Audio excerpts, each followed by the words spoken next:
My name's Jimmy.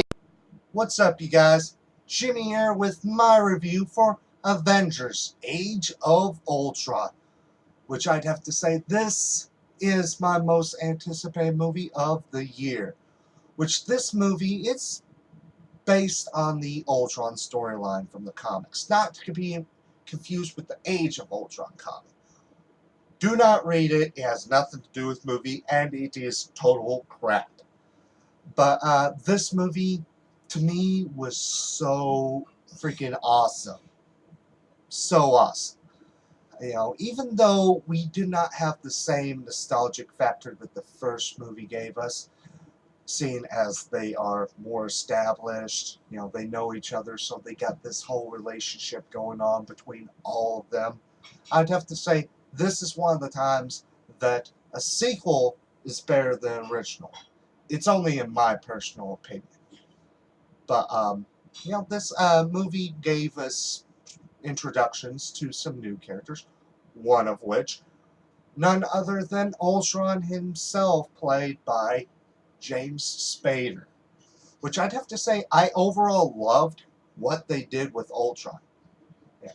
Because, you know, they gave him more of him being a person rather than just a straight-up robot. You know, and I love the design that they gave for Ultron, rather than giving him a skin of one of the Iron Man armors. Even though Tony made Ultron in the movie, in the comics, it was originally Hank Pym, I just loved it. It kind of showed that, you know, showed a difference between the two, I'd have to say. You know, and he was also the comic relief for the movie. So I guess in a way it seemed like they were bringing in a Disney type of vibe when it comes to the character. You know, and next we have Scarlet Witch and Quicksilver, played by Elizabeth Olsen and Aaron Taylor Johnson. Which the funny thing about these two characters is they were in the Godzilla movie from last year, which they were married in that movie. So I was expecting to see some jokes about that movie. But surprisingly, there wasn't.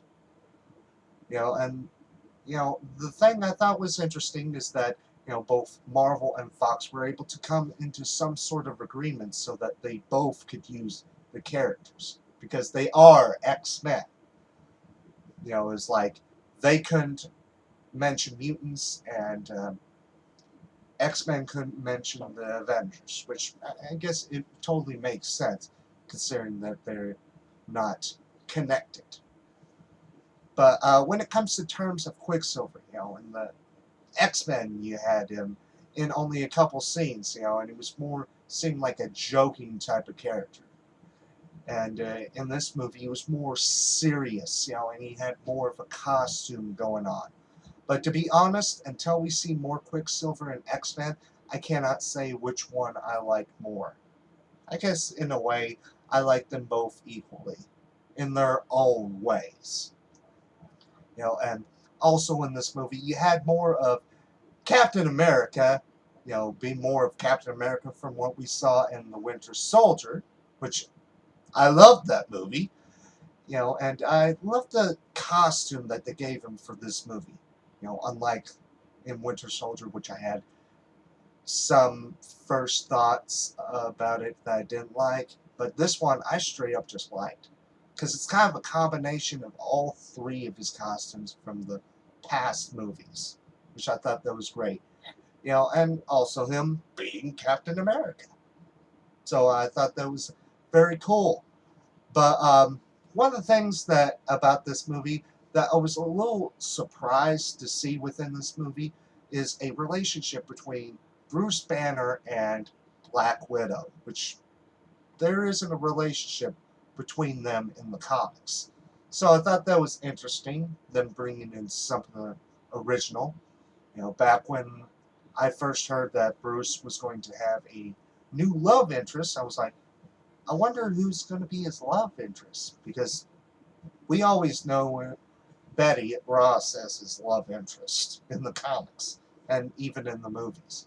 But you know, I thought it was interesting, you know, that they're both monsters in their own ways. So I thought that was interesting for them to bring in the movie. I thought that was interesting. But the biggest thing I was excited to see in this movie was none other than, of course, just like as my shirt shows, the Hulkbuster versus Hulk fight, which I have to say, that was an amazing fight. I mean, we even see some jokes. I mean, like, we hear Puny Banner, which I thought that was cool. Back in the first Avengers, Captain America said, Hulk smash. And this one, Tony Stark said puny banner. So I thought it was kind of cool to see that little bit of a joke between their fight. But overall, it was an amazing fight. And also, this movie, it brought in more of that humor that Avengers gave us. And, I would say it gave us more of it. But, overall, this movie was an amazing movie. I would have to say the best of the Marvel Cinematic Universe's Phase 2. If I were to rank all the movies, I would say this one, Guardians of the Galaxy, Captain America Winter Soldier, Thor the Dark World, and also, at dead last, Iron Man 3, which I hate that with a passion, almost, I'd have to say. But, this movie, it gets me more pumped, not for the next Marvel movie that we're getting. It gets me pumped up for Civil War and Avengers Infinity War. And this movie brought, they were saying before this movie came out that Tony was going to be different. Now we know why. Because he almost destroyed the world with his own creation. So I think this what happened in this movie is definitely going to factor in Captain America Civil War, which I would have to say is going to be the next big Marvel film yet. But I would have to give Avengers Age of Ultron a 5 out of 5. I mean, I have to because I say it's the best in the Phase 2, in my own opinion. Yours may be different. It's always nice for you to leave comments saying what your honest thoughts about this movie. And you can also check out my other reviews. I probably won't have another movie review until next month, seeing as that's when a couple more big movies come out. But, as always, my name's Jimmy, and until next time, there are no strings on me.